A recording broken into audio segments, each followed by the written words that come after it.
오늘 홍민철 경제부 기자의 특강이 준비되어 있다고요?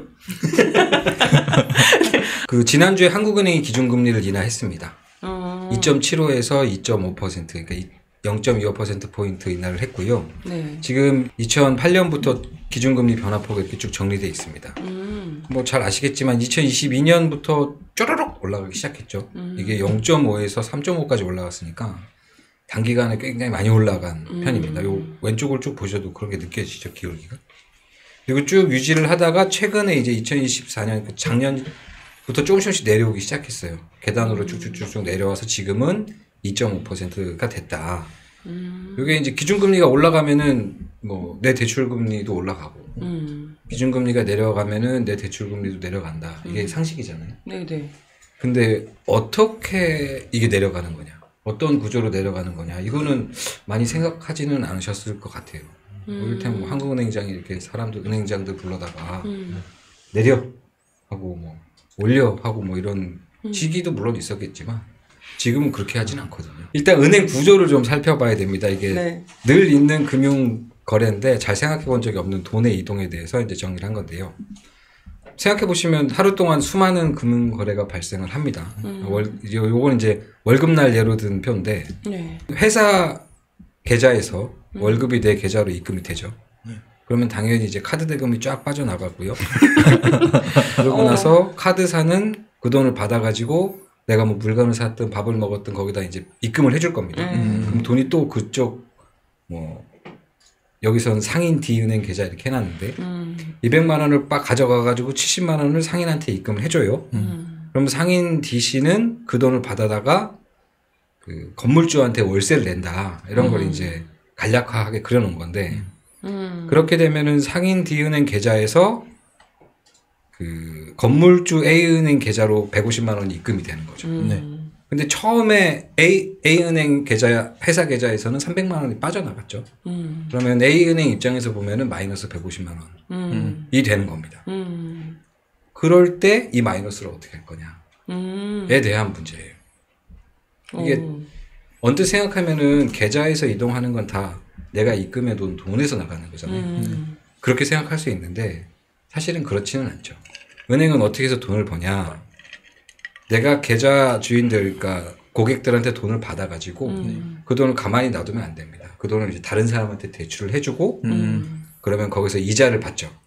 그 이자 받은 이자에서 내 비용 빼고 이익 빼고 내가 입금했던 그 계좌한테 이자를 주는 요 구조로 계속 돌아가는데 그렇게 되면 방금 본 것처럼 150만 원 마이너스가 언제든 발생할 수 있는 거예요. 이걸 좀 크게 놓고 보면은 일테면 이제 뭐 그럴 일은 없겠지만 한국전력이 A은행한테 1,000억을 빌렸어요. 그리고 이렇게 지나다가 어느 순간 1,000억이 만기가 돼갖고 1,000억을 갚잖아요. 네. 그럼 A은행은 1,000억이 플러스가 돼 있는 상태예요. 그럼 이 1,000억을 가지고 있으면 안 되잖아요. 다 빌려줘야 되는데 그 문제에 대한 얘기를 이제 해볼까 하는 겁니다. 네. 이게 페이지를 놓고 보면 4페이지가 그거였는데 넘어가고요. 5페이지를 보시면 받은 돈을 다 대출한다고 하지만 법적으로는 그렇지는 않아요. 그러니까 최소 자금은 남겨둬야 한다. 이게 지급준비금이라 그래서 다들 한 번씩 들어보셨죠? 지급준비금 들어보셨습니까? 들어봤습니다. 뭐예요? 은행이 돈을 불릴 때 요 정도는 남겨놔라. 그렇습니다. 네, 남겨놔라. 그런 거 같습니다. 누가 거액을 인출할 수도 있잖아요. 그렇죠. 뭐 그런 것 때문에 하는 건 아니에요. 맞습니다. 충청도 분이신가? 남겨놔라. 냉겨는 충청도 아닌가? 그러니까 최소 자금은 남겨놔라 이런 뜻이죠. 이게 이제 통장마다 좀 그 비율이 좀 있어요. 법으로 정해져 있는데 정기예금 그러니까 적금이죠, 적금. 적금은 2%, 총액의 2%. 100만 원 바뀌었으면은 이제 2만 원 남겨둬라. 수시 입출금 통장은 7%. 이게 이제 자주 왔다 갔다 하니까 금액이 좀 높아야 그 캐파에 대한 대응이 되겠죠, 출금에 대한. 근데 그게 지금 현재 어떠냐? 6번 페이지 보시면 제가 요 A은행을 그 보고서를 가져와서 놓은 건데요. 그게 한국은행 원화 예치금이라고 부릅니다. 방금 말한 그 지급준비금이라는 게 정식 명칭은 원화 예치금. 당연히 요 밑에 보면은 그 외화 예치금도 있겠죠. 외국 돈으로 받은 예금은 외화로 예치를 해놔야 된다. 뭐 이런 금액을 보시면 요 A 은행은 8조 4천억, 8조 4천억 정도가 예치가 되어 있는 거예요. 이 돈을 가지고 마이너스일 때 대응을 하고 플러스일 때 어떻게 하고 이제 요런 구조가 우리 뒤 배경에서 이제 발생하고 있다. 그러니까 우리가 아침에 출근할 때 교통카드 찍는 것부터 시작해서 점심에 카드 긁고 뭐 오후에 반찬 해가지고 집을 사시면 집 대금도 이런 식으로 왔다 갔다 A, B, C 은행이 돈을 계속 돌리고 있는. 근데 그때 어느 순간 탁 멈추면 그 멈추는 순간 A 은행이든 B 은행이든 C 은행이든 자금이 모자랄 때가 있고 자금이 남을 때가 있다. 그 어느 순간이 매일매일 이루어집니다. 저녁에 이제 4시 반에 셧다운 딱 내리면 결산을 하는 거예요. 우리한테 들어온 게 몇 개야. 우리한테 나간 게 몇 개야. 이렇게 플러스 마이너스 쭉 맞춰가지고 계산을 딱 했는데 이 지준금에 모자라. 그럼 어떻게 해요? 어떻게 해요? 돈 빌려야지 뭐. 빌려야지. 어떻게 해요? 빌려야죠. 빌려야 됩니다. 한국은행. 그렇습니다. 한국은행은 아니고요. 아니. 7페이지 보시면은 콜머니, 레포, 레포 들어보시는 거지? 레포. 레포는 처음 들어. 콜머니. 그 무슨 대법 제름 아니에요? 사나몬. 전화로 바로 빌릴 수 있는 돈. 괜찮다. 러시안 캐시. 그렇지. 요게 이제 이름이 좀 낯설어서 그렇지 그냥 시장이라고 생각하면 돼요. 자금 시장. 뭐 가락 시장이나 망원 시장 이런 시장 있지 않습니까? 거기서 그냥 물건 사듯이 자금 시장 이름이 하나는 콜, 하나는 레포. 머니는 아시잖아요. 이름 뭐 론이라고도 부르고 하니까 콜과 레포 이 두 가지가 있다. 거기서 은행이 갑자기 마이너스에 어떡하지 하면 여기서 빌린다. 그 시장이다. 그래서 8번 페이지 보시면 콜머니 이 그림을 보면은 그 전화기죠. 전화기가 돈을 막 진짜 전화기. 진짜 전화기입니다. 이게 그러니까 옛날에 인터넷 같은 게 없을 때 실제로 은행 관계자들이 전화를 했다 그래요. 이렇게 계산 다 맞추고 난 다음에 야 우리 5천억 비는데 그럼 다른 은행에 다른 은행에 전화를 해가지고 5천억 너네 남니? 그럼 우리 2천억 있는데 그럼 너네 2천억 우리 거 빌려줘. 그리고 또 C은행에 전화해가지고 3천억 빌리고 그렇게 해서 그 굳어진 이름이 콜머니, 콜론 이런 콜 시장입니다. 요게 이제 말씀드렸던 대로 하루 일과 끝나고 그날 맞춰야 되는 거기 때문에 하루짜리 대출. 그럼 그 다음날 갚는 건가요? 그 다음날 갚는 거죠. 얼마예요 이자가?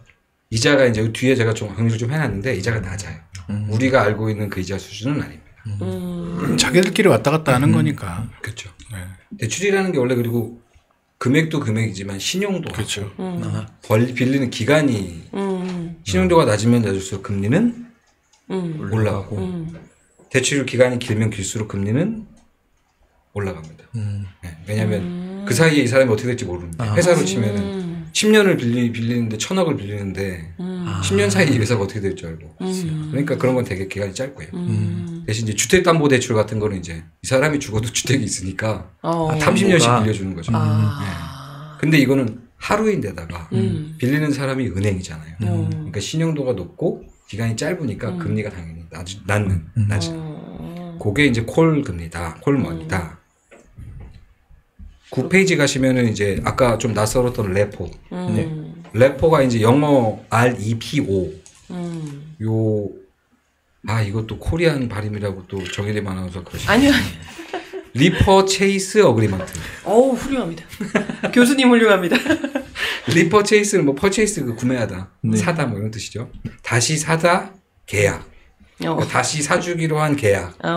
이게 한국 이름으로 하면 좀 어려운데 환매 조건부 채권이라고 합니다. 요거는 채권이라는 이름이 붙긴 했지만 대출이랑은 좀 다른 개념이에요. 그러니까 내가 가진 뭔가를 너한테 파는데 다시 내가 그거를 일주일 뒤에 살 거야. 한 달 뒤에 살 거야. 라는 계약이 붙어 있는 그런 뭐 거래라고 볼 수 있겠죠. 리퍼체이스 어그리먼트. 네. 훌륭합니다. 어찌됐든 이게 파는 거니까 기간을 정하고 다시 되팔기로 한 조건이 붙었지만 파는 거니까 소유권은 넘어가 있는 거잖아요. 소유권은 넘어가 있는데 이 넘어가 있다는 게 중요한 게 뭐냐면 7일 동안 얘 소유권을 넘기고 내가 얘한테 돈을 받아왔어요. 근데 7일 사이에 내가 망했어. 음. 그러면 이 넘어간 이 물건은 누구 거예요? 저 사람. 저 사람 거죠. 네. 그러니까 안전하죠. 담보 구실을 하는 거예요. 그걸 이 거래하는 사람 입장에서는. 그래서 아까 말했던 그 콜 시장에서는 담보가 없습니다. 네.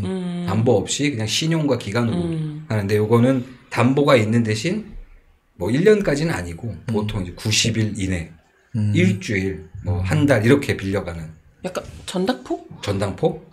그런 개념? 전당포도 이 사람이 죽어갖고 안 찾아오면 자기 거긴 하죠. 그죠.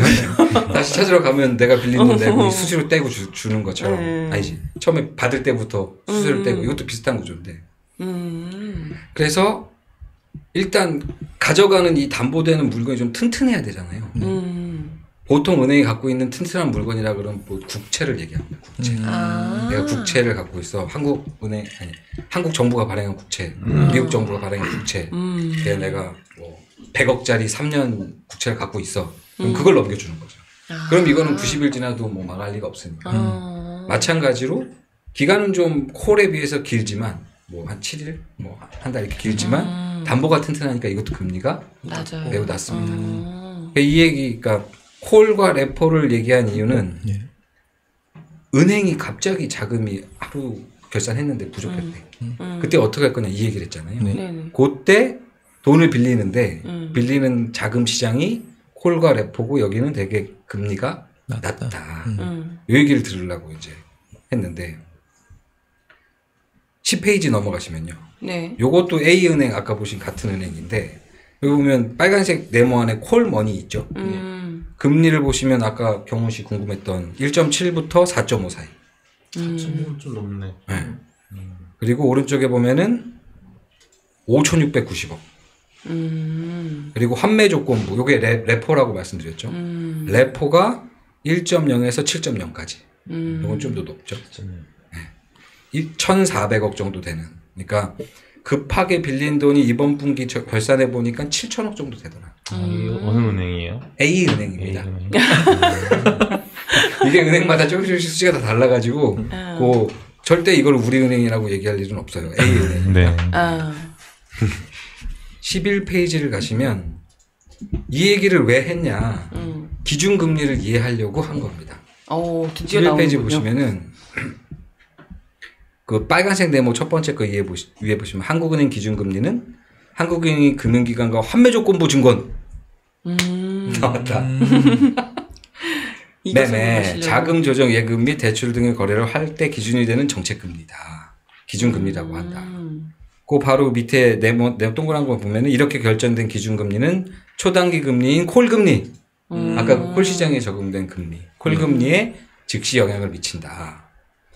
빨간색 네모를 쳐놓지는 않았는데 첫 번째 빨간색 기준금리 바로 밑에 보시면은 파란색 글씨로 한국에는 기준금리를 7일물 RP 매각 시 고정 입찰 금리로 7일물 RP 매입 시 최저 입찰 금리로 사용한다. 이 얘기가 좀 어려운데 어쨌든 7일물이라는 건 알겠죠. 7일짜리. 7일짜리 RP를 팔 때 7일짜리 RP를 살 때 요걸 설명한 거잖아요. 어떤 방식으로 한다. 이 얘기는 뭐냐면 7일짜리 RP를 사고 팔면서 금리를 조정한다. 이게 기준 금리를 운용하는 방식이다. 는 거예요. 야 이거 내 설명 안 듣고 이거 봤으면 몰랐지. 그래서 몰랐지. 거의 외계어예요. 외계어. 뭐라고 한국어로 읽을 수는 있지만 해석이 안 되는. 근데 요게 이제 좀 약간 이해가 좀 되지 않습니까? 그렇구나. 돼요 안 돼요? 빨리 돼요. 답변해 주세요. 네. 알겠습니다. 감사합니다. 와, 100% 되진 않는데. 그게 그렇다면 패스. 올렸다 내렸다 하려면은 이거 팔고 사고 하는 거를 여러 번 해야 된다는 거예요? 무슨 말? 그렇죠. 12페이지 보시면요. 다 이해한 거야? 나만 이해 못한 거야? 못하고 하는 척 하는 거 아니지? 뭐라고 궁시렁궁시렁 거리고 있어. 충청도 사람이요? 그러니까 한국은행이 요 레포를 사고 팔고 하는 걸 공개 시장 조작이라고 해요. 공개 시장, 조작. 그러니까 공개는 이제 열려 있는 공개적인. 그리고 시장은 아까 말씀드린 그 시장에서. 그리고 조작은 그런 거래 내역. 거래를 통해서 이걸 한다. 여기 이제 매각일, 만기일 뭐 이렇게 돼서 이제 왔다 갔다 유동성, RP, 매각, 매입 뭐 이렇게 돼 있잖아요. 네. 유동성 공급, 유동성 흡수. 요거는 이제 좀 복잡한 설명이긴 한데 요거는 그 한국은행의 금요 강좌라고 있습니다. 유튜브에서 한국은행 금요 강좌 치시면 나와요. 2023년 8월 달 건가? 8월 달 건가? 그걸 보시면 돼.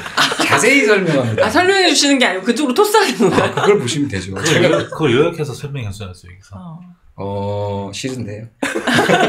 잘 모르기도 하고 자신도 없고. 일단 이런 거, 그러니까 자금이 쏠리는 거를 조절하는 겁니다. 자금은 금리를 많이 주는 대로 이동을 하잖아요. 그러니까 아까 말씀드린 RP 시장. 그 RP 시장도 사실은 제가 자세히 말씀 안 드리려고 하는 게 좀 더 복잡해지거든요. 뭐냐면 한국은행이 RP를 사고 파는 시장이 있고 똑같은 RP라고 붙여져 있지만 민간에서 RP를 사고 파는 시장이 있거든요. 아까 말씀드린 그 11페이지에 있는 그 RP를 어떻게 한다 7일물 이거는 이제 정책 RP 시장이라고 해서 한국은행이 은행들을 대상이라고 하는 거예요. 은행들을 대상으로. 그거를 이제 일주일에 한 번씩 공고를 내서 우리는 얼마에 팔겠어. 보통 매 2분 별로 없고요. 매 강만 있습니다. 한국은행이 갖고 있는 국채를 은행한테 파는 거예요. 그건 왜 그러냐면 시중의 유동성이 항상 넘치기 때문에 지금 옛날에는 안 그랬는데 지금은 한국도 유동성이 굉장히 많아서 그 현금들을 이제 빨아들이기 위한 목적으로만 이걸 사용하고 있거든요. 더 모르겠잖아. 아니, 좋은데요?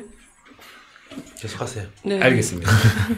일단 금리를 왔다 갔다 하는 것부터 그럼 말씀드릴게요. 13페이지 보시면 요게 이제 그 그래프예요. 제일 그 연두색 기준금리 보이시나요? 네. 연두색 직선이죠, 직선.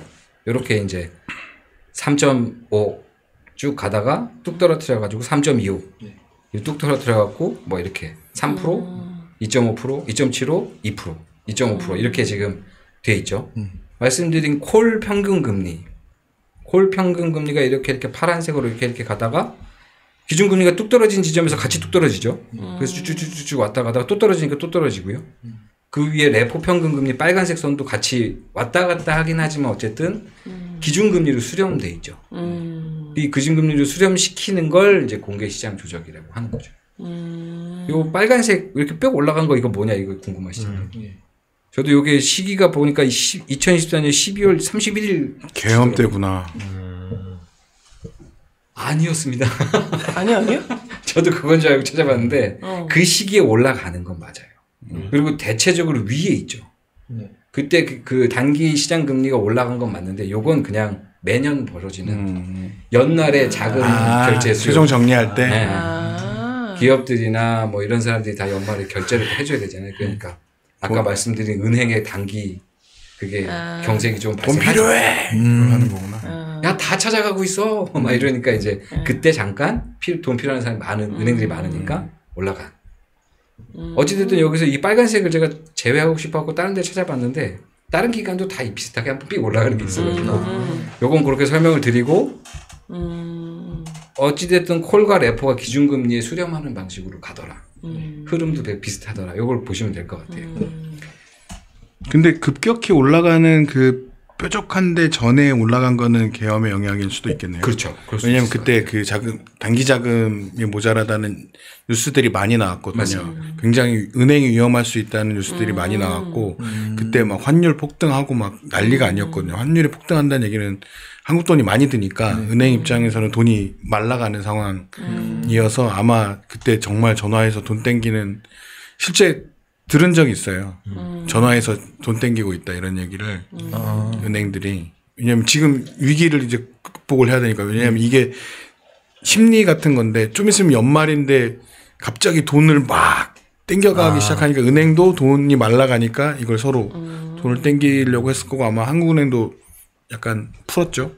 뭐 이러면서 올라가다가 이제 연말 지나고 안정화되는 건 맞네요. 여기 2025년 1월 10일, 21일 이때 있잖아요. 네네. 그때도 좀 확 올라가는 구간 있잖아요. 네네. 이거는 왜 그런가요? 그러니까 그렇게 아니었을까요? 구체적으로 어떤 거는 잘 모르겠는데 방금 전에 1월 10일, 20일 요거는 뭐 찾아봐야 될 것 같고요. 방금 전에 그 공고민님이 말씀하신 그 부분은 사실인 거죠. 왜냐면 환율이랑 같이 급등했다는 거는 그 외국계 자금이 빠져가지고 본국으로 마샬로 이러니까 사람들이 다 이 나라 뭐야 뭐 이렇게 된 거죠. 그러니까 당연히 이런 상승세가 온 것 같고 방금 전에 그 강동원 기자가 말씀하신 그 부분은 제가 한번 찾아보고 나중에 설 아니었을까? 말씀드리겠습니다. 명절 연휴. 그럴 수도 있겠다. 그게 갑자기 이런 많이 것들도 예상이 되는 구간이 있고 예상이 안 되는 구간이 있었을 텐데 그때 뉴스가 됐던 건 그러니까 이거 자체가 뭐 문제가 된다기보다는 이 시기에는 그게 문제가 됐던 거죠. 예상이 되면 뭐 야 그때쯤은 우리 돈 필요해 이런 걸 이제 알고 은행도 알고 있거든요. 그 뭐 무슨 시즌 이런 거 원래 있으니까 그럴 텐데 요 때는 그랬었다. 그렇죠. 2023년도 그 한국은행 그 금요 강좌 들으시면 그때는 요런 상태가 뭐냐면 SVB 은행 파산 뭐 이런 거 혹시 아십니까? S하고 그러면 2022년 10월쯤에 있었던 레고랜드 레고랜드 사태 그 김진태 지사가 뻘짓해갖고 그때 요런 모양이 나와요. 팡 올라갑니다. 왜냐면 이제 늘 자금 시장은 흐름이 있고 그게 이제 문제가 됐던 게 이제 회사채 쪽인데 회사채에서 돈을 못 빌리면 왜냐면 뭐 우리가 잘 모르는 사이에 계속 만기가 돌아옵니다. 회사들은 계속 만기가 돌아오면 이걸 이제 롤오버를 해야 되는데 다른 기대출로 갈아타야 되는데 못 갈아타는 거죠.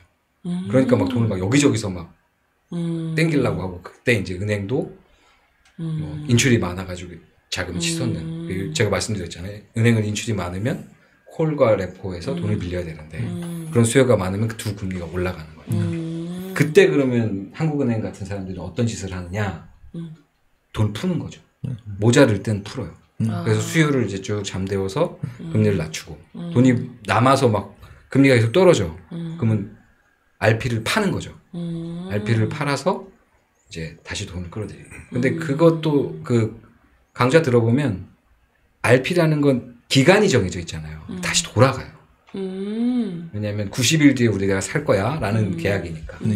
그럼 그걸 다시 사야 되고 다시 사야 되고 뭐 그래서 이 공개 시장 조작이라는 게 다른 형태로도 벌어지긴 하는데 그것까지는 뭐 저희가 지금 궁금해하는 기준금리가 나에게 오는 길 하는 그런 관계가 없습니다.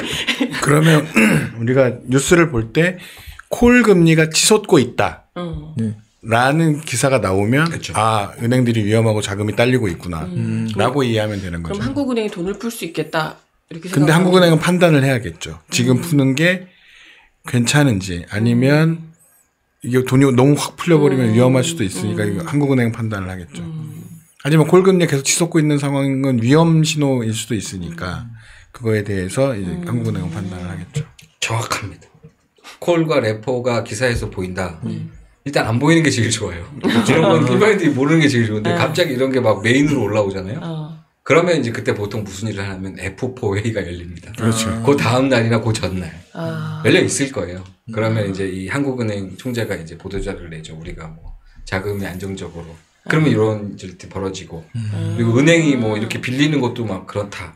혹은 회사채가 그렇다. 그러면 이제 금융위원회 사람들이 은행장들을 불러놓고 자, 돈 조금씩 내가지고 무슨 기금 만들자. 무슨 그래서 거기서 이제 빌려주고 그런 것들이 발생하죠. 그래서 공공민님 말씀하신 대로 콜과 레포가 기사에 등장하면 뭔가 이상하다 이런 느낌을 찾으시면 됩니다. 14페이지로 가시면 지금까지는 그냥 아니다 13페이지 다시 보셔야 돼요. 13페이지 다시 보셔야 되는데 요렇게 되면은 금리가 올라갈 때 내가 잠깐 내 은행 입장이 돼서 금리가 잠깐 올라갈 때 내가 이걸 잠깐 빌려가야 되잖아요. 근데 이 콜과 레포 금리가 올라가 있어. 그러면 조달할 때 비용이 하루짜리고 7일짜리긴 하지만 많이 들죠. 내려가 있으면 좀 덜 들겠죠. 근데 아까 그 A은행 사례에서 보듯이 이렇게 매일매일 진행되는 게 한 7천억 정도 되는 거예요. 그러니까 자금이 좀 꽤 많이. 물론 이제 그걸 1.7%에서 2%로 해가지고 하루짜리 금리를 하면 뭐 몇 억 안 나오지만 그래서 몇백억 1년 내내 내봐야 몇백억일 수도 있고 어찌됐든 비용이 많이 든단 말이죠. 내가 이걸 막기 위해서. 그러면 은행은 그 비용을 어떻게 해요? 전가하죠. 누구한테? 누구한테? 금융소비자들. 그렇죠. 대출을 받는 사람들한테 그 비용을 붙입니다. 그래서 기준금리가 올라가면 조달되는 비용이 올라가기 때문에 대출금리가 올라가는 거예요. 그래서 올라가는 거예요. 급소가. 그렇구나. 쉽게 얘기하면 은행이 내가 돈을 빌리는데 돈이 들어. 네. 그러면 야 내가 힘들다고 너 나한테 돈 빌리는 거잖아. 너도 돈을 내야 돼. 그래서 이제 이자가 올라간다고 보면 되죠. 그런 거구나. 그게 한국은행이 은행들 모아놓고 야 올려 이게 아니구나. 그렇죠. 한국은행이 여러 아까 10 몇 페이지인지 모르겠는데 보면 여러 경기 상황 그리고 물가 상황 이런 거를 봐가지고 이거 기준금리 이거 내려야겠다라고 해서 내린 거잖아요. 우리나라 경기가 좀 안 좋을 것 같아 이런 거. 그 결정을 하고 나면 무슨 짓을 한다? 이 금리들을 누른다. 금리를 누른다는 게 돈을 많이 풀 방식으로 형태로 콜 금리와 레포 금리를 조절한다. 그렇게 되면은 금리가 낮아지니까 당연히 우리 대출 금리도 낮아지겠죠. 그리고 요 다음에 말씀드릴 게 요 14페이지인데 14페이지 보시면 이제 요게 그 아까 보셨던 페이지인데 은행이 어떻게 돈을 버냐. 그럼 오른쪽 끝에 가면 가게가 예금 100원 하죠. 근데 그 100원을 대출을 100원을 해줍니다. 그럼 기업이 100원을 쓰고 이자를 30원 대출을 주죠.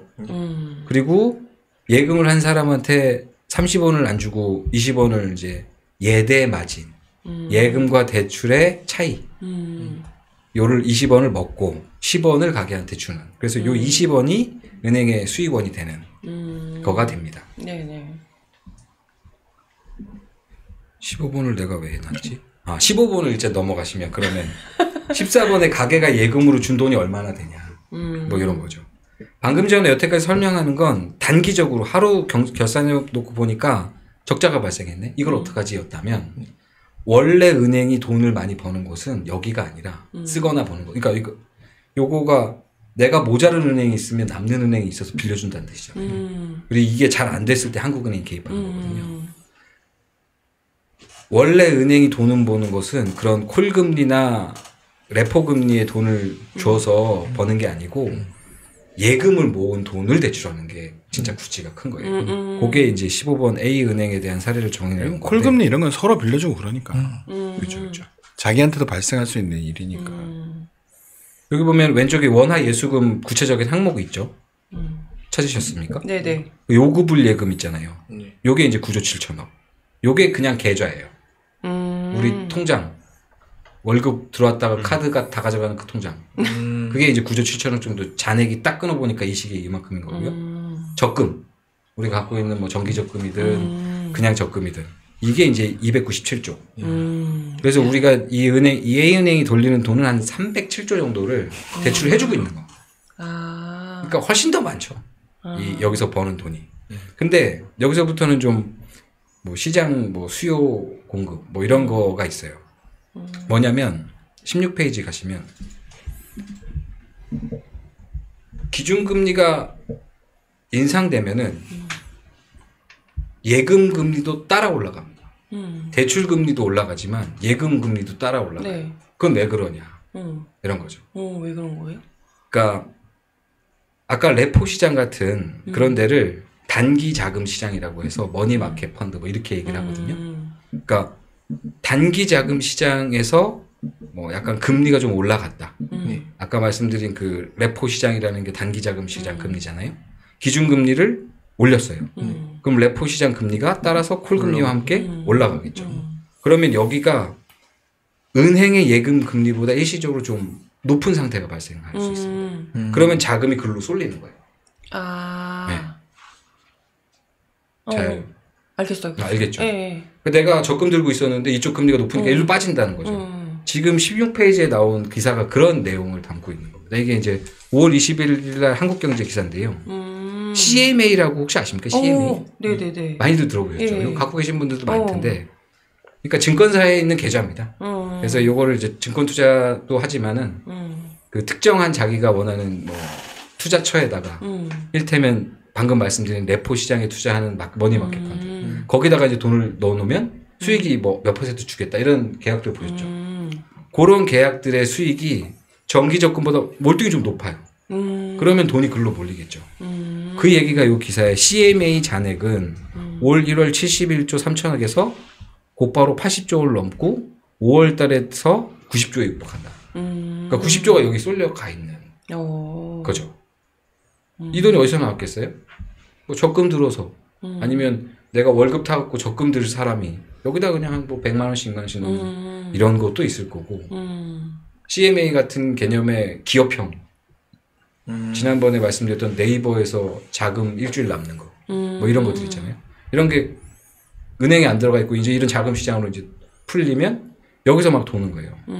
그럼 은행 입장에서 보면 자금이 평소보다 부족하죠. 그럼 어떻게 해야 돼요? 콜도 콜인데 이건 구찌가 워낙 크니까 이 구찌를 늘리려면 예금 금리를 올려줘야 그렇죠. 돼요. 콜을 하기 부담스러우니까 다시 우리 쪽으로 오세요. 저걸 땡겨와야 되는 거죠. 근데 여기 CMA 이런 거 보면 다 끝에 그러잖아요. 투자 손실은 투자자의 몫입니다. 물론 약간 성향의 차이가 좀 이렇게 있어요. 이런 데 가시는 분들이 있고 은행에 머무시는 분들이 있어요. 이쪽도 뭐 다 주식 투자들 하시나요? 소액하고 있어요. 아, 소액하고 계시고.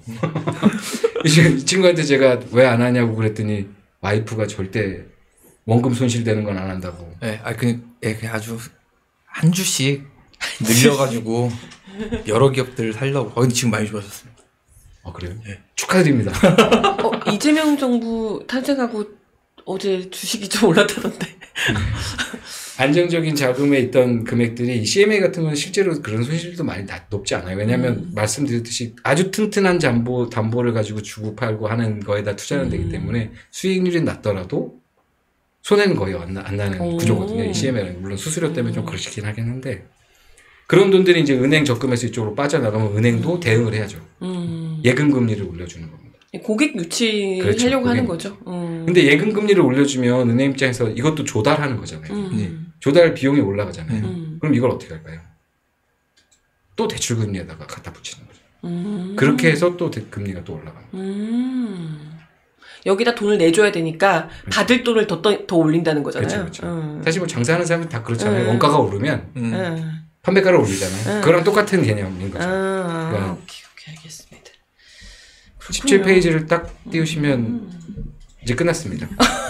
이렇게 왔네. 근데 이제 금리가 굉장히 막 유동적일 것 같지만 사실 은행들은 시뮬레이션한 함수들이 다 대부분 갖고 있고 기준금리가 이제 발표가 되면 그거에 맞게 다다다다다다다다다다 준비해서 발표해요. 그러니까 지금 우리가 대출금리를 얼마로 올릴 것이고 우리가 예금금리를 얼마로 올릴 거다라는 거를 발표하면 그냥 자기 함수가 있어서 자기의 자금이 얼마고 보통 얼마가 돌고 있고 그렇게 되면 여기가 얼마나 줄어들고 여기가 얼마나 늘어나는지 대부분 이걸 갖고 있어서 거기에 맞게 해서 우리 얼마로 발표할까요? 뭐 0.01%포인트 올리고 뭐 이런 것들이 있고 어떤 상품은 어느 정도 올리고 어떤 상품은 어느 정도 올리고 이런 것들이 나와요. 하지만 전반적으로 오르고 전반적으로 내리는 이런 것들이 발표되죠. 네, 은행별로는 약간씩 차이가 있게 되는 게 저축별로도 차이가 나고 그다음에 대출별로도 차이가 나고 대출의 기간 이거 다 다르잖아요. 그러면 기준금리가 0.25%포인트가 올라갔다. 그러면 대출금리가 어느 정도 올라갈 건데 이게 대출 상품마다 0.01을 올릴 건지 0.21을 올릴 건지 이런 것들이 대부분 계산돼 있고 거기에 맞게 이거를 그럼 어떻게 조절을 했을 때 얘네가 더 들어올 거고 덜 들어올 거고 더 나갈 거고 이런 것들을 판단을 해서 그 안에서 또 계산을 해요. 이런 것들이 이제 기준금리에 맞춰서 대부분 시뮬레이션 돼 있죠. 기준금리 오르고 내릴 때 미리 시중은행에 알려주지 않아요? 네, 그렇지는 않습니다. 그냥 갑자기 네, 갑자기요? 그건 사전에 알려주진 않는데 뭐 컨센서스라고 해서 요때는 요렇게 될 것 같다라는 걸 이제 예상들을 하고 움직이는 거죠. 알려주지 않는데 몰래 알려주기도 하나요? 그러진 않아요. 네. 알고 싶은 마음은 알겠는데 네, 그러진 않습니다.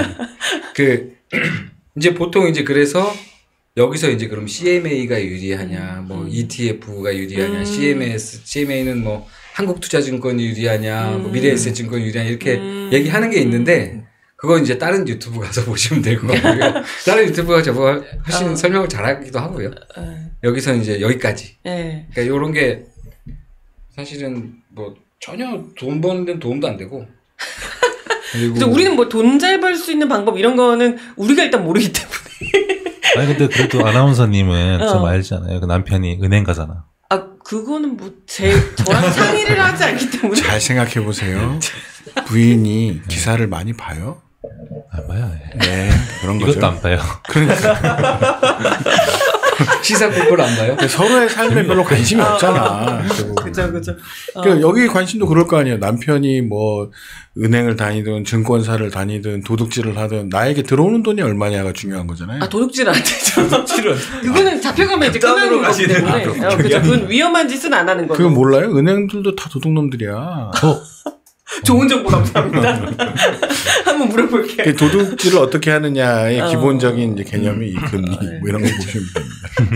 그러니까 뭐 이렇게 예대 금리 차를 워낙에 요즘에 그 은행들이 수익이 높다 보니까 워낙에 그 기준금리가 오르고 오를 때와 올라 있을 때는 좀 장난질을 뭐 이렇게 하는 경우가 많이 있으니까 왜냐하면 내가 들어간 비용보다 좀 더 많이 올리는. 그러니까 뭐 농심이 뭐 우크라이나 전쟁으로 뭐 밀값이 올랐네 뭐 이러면 아 농심이라고 그러면 안 되겠구나. 라면 회사가 다 얘기해놓고 라면 회사가 원가가 올라서 죽겠다. 그래서 올린다. 그런데 뭐 저 윤석열 이런 사람들이 모여봐.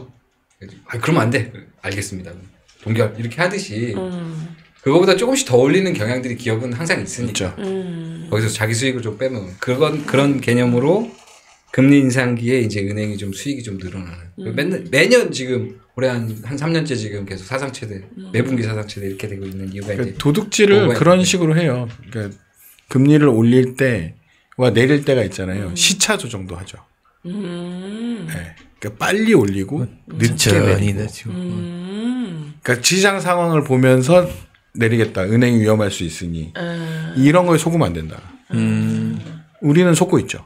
근데 우리에게 권력이 없으니까 그들이 그렇게 하겠다는데 나는 대출을 했을 뿐이고. 그치 뜯기는 수밖에. 그렇잖아요. 나는 대출을 했는데 야 기준금리 내린다고 내렸는데 왜 안 내리니까 우리도 내린다. 은행은 내린다고 발표해요. 내릴 건데 우리가 좀 시장 상황을 보면서 right now는 아니다. 이게 하루면 얼마겠어요 돈이. 어마어마한 그치. 돈이거든요. 그렇죠. 그러니까 금액이 너무 크니까. 뭐 이렇게 할 예정이다라고 하고 뭐 하고 준비하고 있다라고 시간 질질 끌면서 돈을 버는 거죠. 그렇죠. 올려야 할 때는 긴급하게 올립니다. 당장. 지금 당장. 뭐 기사를 쓸 때는 그런 얘기 뭐 은행별 예대금리 차나 뭐 이런 거 보면은 이제 지금 예시를 든 건 증권사랑 은행 이렇게 얘기를 들었지만 사실은 은행 안에서도 은행들끼리 이런 게 되게 크거든요. 그리고 이제 은행과 중앙은행과 지역은행 그리고 지역은행 중앙은행과 뭐 저축은행 이렇게 서로 이 안정적인 데 돈을 굴리는 사람들을 뺏어먹기 위한 뭐 이렇게 특별 마케팅도 하고 뭐 서로 눈치 싸움이 장난 눈치 아니겠어요. 싸움도 하고 금리 좀 올려서 좀 더 먹으면 막 이제 그래서 막 한쪽으로 몰리잖아요. 그러면 이제 금융위원장이 이렇게 불러요. 왜 그러시나 당신? 왜냐면 이게 다 허가 산업이기 때문에 정부의 입김에서 자유로울 수가 없고 그리고 자유로우면 안 되고 이런 그치. 은행이라고 몇 개 있어요. 한 5개 밖에 없는데 그 사람들은 이제 그런 어떤 정책적인 의지에 따라서 대출금리도 좀 조절해야 되는 필요가 저는 있다고 보는데 어찌됐든 그들끼리 막 이런 것도 많이 있고 그런 걸 많이 쓰긴 하는데 오늘 이 자리는 좀 이렇게 기본적인 아주 기초적인 얘기를 좀 준비하는 게 어떨까 해서 얘기했습니다. 네. 그래서 다음 스텝에서는 금리를 또 내립니까? 다음 스텝에서 금리를 그거는 그 증권사 보고서들을 좀 봐야죠. 아, 네. 어디를 좀 따봐야 되고요. 근데 뭐 한 번 정도 건너뛰고 그 다음에 또 내려가고 그러지 않을까요? 지금 다다음 분기도 지금 쉽지 않을 것 같은데 1%대를 기록하기 어렵지 않을까요? 네. 0. 몇 %였더라 이번에가? 뭐 퍼센트대로 진입하면 뭐 부동산 폭등이라고 봐야죠.